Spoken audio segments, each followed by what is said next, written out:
Hello everyone, welcome back to my channel. तो दोस्तों, स्वागत है आप सबका हमारे चैनल पर, जहां हम बातें करते हैं फैशन, ब्यूटी, लाइफस्टाइल, पूजा पाठ से जुड़े हुए ऑल इन टॉपिक पर। मैं आपके साथ शेयर करती हूँ अपनी लाइफ का एक्सपीरियंस। तो फ्रेंड, जय श्री कृष्णा, राधे राधे। कैसे हैं आप सब? आई होप आप लोग अच्छे होंगे। मैं भी बिल्कुल ठीक हूँ। आज का वीडियो जो है वो एकादशी पर है। परिवर्तनी एकादशी से कहते हैं, जल झूलनी एकादशी भी इसे कहते हैं। और बहुत सारे लोगों का कमेंट था कि दीदी हम झूला कब हटाएंगे, तो वो भी मैं इस वीडियो में बताऊँगी। वैसे मैंने रक्षाबंधन वाली वीडियो में शायद बताया था, बट फिर भी मैं आपको इस वीडियो में बता दूंगी। तो चलिए फटाफट हम शुरू करते हैं कि इस एकादशी को हम कैसे पूजते हैं, क्या महत्व है इस एकादशी का, तिथि क्या है, पूजा की विधि क्या है, पारण का समय क्या है, सब कुछ इस वीडियो में बताऊंगी। हो सकता है कथा भी इसी वीडियो में बता दूं, नहीं बता पाऊंगी तो नेक्स्ट वीडियो में बता दूंगी। और भगवान विष्णु के किस अवतार का पूजन इस एकादशी में होता है, तो सब कुछ मैं आपके साथ शेयर करूंगी। वैसे भादो मास की शुक्ल पक्ष की एकादशी को हम वामन एकादशी, परिवर्तनी एकादशी और जल झूलनी एकादशी भी कहते हैं। जल झूलनी एकादशी इसलिए कहते हैं क्योंकि भगवान विष्णु ने इस एकादशी पर राजा बलि के यहाँ जैसे वो विश्राम के लिए चले जाते हैं तो वो करवट बदलते हैं, परिवर्तन करते हैं। जैसे एक इस तरफ से सोते हैं तो इस तरफ परिवर्तन करते हैं, इसलिए इस एकादशी को परिवर्तनी एकादशी भी कहा जाता है। तो परिवर्तनी एकादशी व्रत में भगवान विष्णु के वामन अवतार की पूजा की जाती है। चतुर्मास में भगवान विष्णु पाताल लोक में विश्राम करने के लिए चले जाते हैं। चतुर्मास के दौरान भगवान विष्णु की पृथ्वी के समस्त कार्यों की जिम्मेदारी भगवान शिव को सौंप देते हैं। मान्यता है कि चतुर्मास में भगवान शिव मां पार्वती के साथ पृथ्वी का भ्रमण करते हैं। परिवर्तनी एकादशी को लेकर मान्यताएं हैं कि भाद्रपद मास की शुक्ल पक्ष की एकादशी तिथि को भगवान विष्णु विश्राम के दौरान करवट बदलते हैं, इसलिए इसे एकादशी को परिवर्तनी एकादशी के नाम से भी जाना जाता है। जल में बदलते हैं इसलिए जल झूलनी एकादशी भी कहा जाता है। इसे पद्मा एकादशी के नाम से भी जाना जाता है। परिवर्तन एकादशी का महत्व बता दूं, पौराणिक कथाओं में परिवर्तनी एकादशी व्रत और पूजा का महत्व वाजपेयी यज्ञ के समान माना गया है।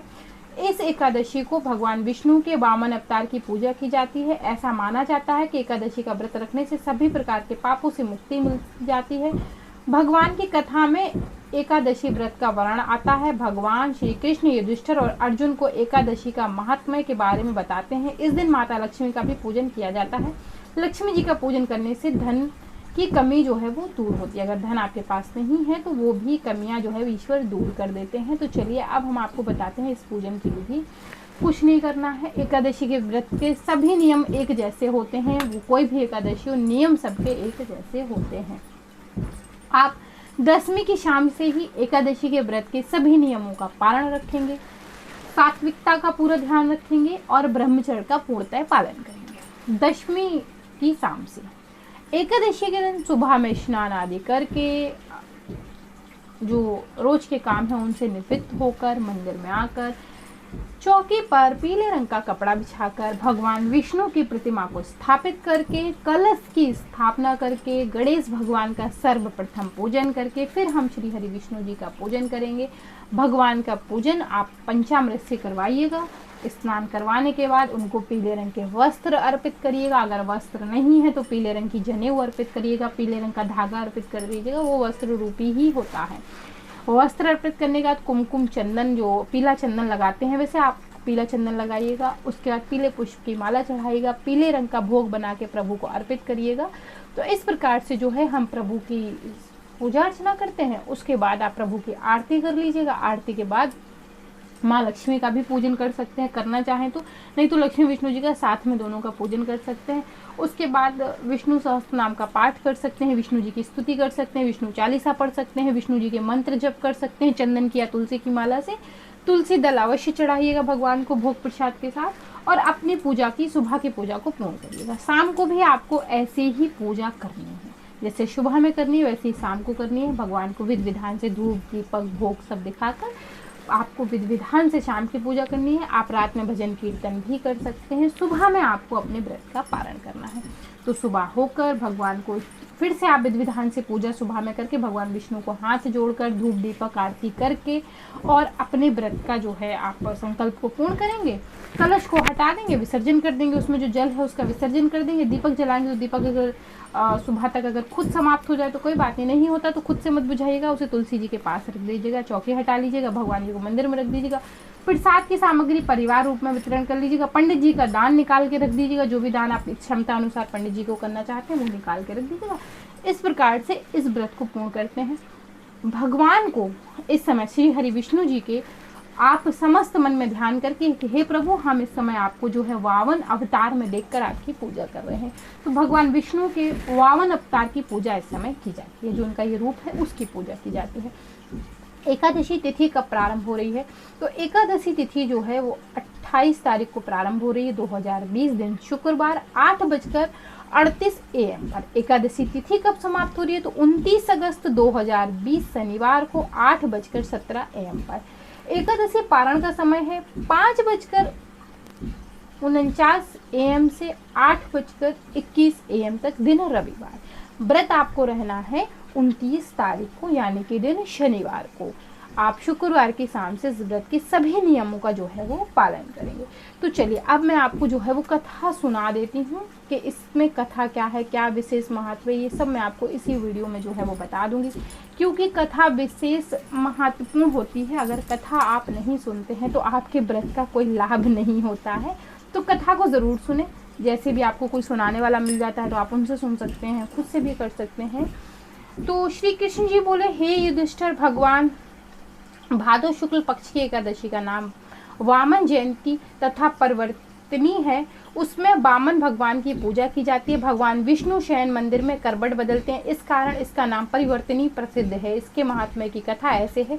त्रेता युग में प्रहलाद का पौत्र राजा बलि राज करता था। वह ब्राह्मणों को सेवक था, भगवान विष्णु का भक्त था, इंद्रदिका देवताओं का शत्रु था। उसने अपने भुजबल से देवताओं को विजय कर स्वर्ग से निकाल दिया। देवताओं को दुखी देखकर भगवान ने 52 अंगुल का स्वरूप धारण किया और बलि के द्वार पर आकर कहा, मुझे 3 पग पृथ्वी का दान चाहिए। बलि राजा बोले, तीनों लोक दे सकता हूँ, विराट रूप धारण कर नाप लो। 52 भगवान ने विराट रूप धारण ब्रह्मांड को 2 पग में नाप लिया। तीसरा पग उठाया तो बलि ने सिर नीचे धर दिया। प्रभु ने चरण धरकर दबाया तो वह पाताल लोक को चला गया। जब भगवान ने चरण उठाया तो बलि ने हाथ से पकड़ लिया और कहा कि इसे मैं अपने मन मंदिर में जो है वो मन मंदिर में धरूंगा। भगवान बोले, यदि तुम 52 एकादशी का व्रत विधि पूर्वक करते हो तो मैं आपको द्वार पर कुटिया बनाकर रहूंगा। अंत बलि राजा ने 52 एकादशी का व्रत विधि पूर्वक किया। तब से भगवान की एक प्रतिमा द्वारपाल बनकर पाताल में और एक क्षीर सागर में निवास करने लगी।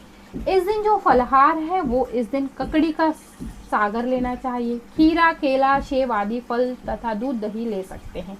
तो फ्रेंड्स, ये है इसकी कथा और इसी एकादशी से हम झूले को हटा देते हैं। विशेष महत्व होता है अगर आप परिवर्तनी एकादशी पर भगवान श्री कृष्ण को बाल लड्डू गोपाल को झूले में बिठाकर झूला अवश्य झूलाइए। उनको एक बार झूला ज़रूर दीजिए और उसके बाद आप अगले दिन से झूले को हटा देते हैं। कुछ लोग राधा अष्टमी के बाद हटाते हैं, तो राधा अष्टमी के बाद नहीं। जल झूलनी एकादशी, परिवर्तनी एकादशी, पद्मा एकादशी और जो है वो मैंने बहुत सारे इसके आपको नाम बता दिए, मैं खुद ही भूल गई। तो आप इस दिन से जो है वो झूले को निकाल सकते हैं। तो जल झूलनी एकादशी से आपका जो है झूला हट जाता है। तो फ्रेंड्स, आशा करती हूँ एकादशी का वीडियो आपको बेहद उपयोगी रहा होगा। अगर पसंद आया है तो like, share, subscribe and comment करना बिल्कुल भी मत भूलिए। और आप मुझे बताइए आगे आप क्या देखना चाहते हैं। मुझे इंस्टाग्राम पर ज्वाइन करना बिल्कुल से मत भूलिएगा, वहाँ पर मैं लेटेस्ट वीडियो के अपडेट शेयर करती हूँ। तो मैं मिलती हूँ विद अ न्यू वीडियो। तब तक के लिए जय Shri Krishna, Radhe Radhe, bye bye friends, bye bye.